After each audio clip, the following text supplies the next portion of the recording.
বাংলার জন্য বেসিক্যালি কিছু নেই 85 মিনিটের বাজেট স্পিচে। আপনি দেখবেন একটা নিমান্স ইনস্টিটিউট করার কথা বলা হয়েছে, সেটা একটা এক্সট্রা, যেমন ব্যাঙ্গালোরে নিমান্স রয়েছে, আরও এক্সট্রা দুটো নিমান্সের কথা বলা হয়েছে। একটা করা হচ্ছে আসামে, একটা করা হচ্ছে ঝাড়খণ্ডে। বাংলার একদিকে ঝাড়খণ্ড, একদিকে আসাম। মানে বাংলার মানুষের অসুবিধা হলে হয় ঝাড়খণ্ড যাও, নইলে আসাম যাও, বাংলায় করবো না।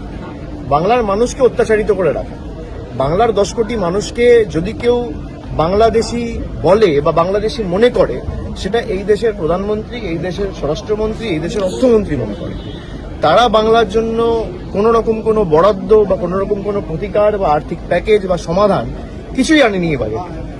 বাংলার কৃষক হোক, শ্রমিক হোক, তপশিলি হোক, জনজাতি প্রতিনিধি যারা রয়েছে, মানে কারোর জন্য, মৎস্যজীবী হোক, কারোর জন্য কিচ্ছু নেই এবারে।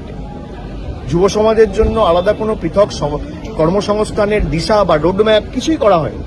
এবং পুরনো যে কথাগুলো বলেছিল, ডানকুনি সুরাট করিডোর আগের বারও বলা হয়েছে, সেটাই নতুনভাবে বলা হয়েছে।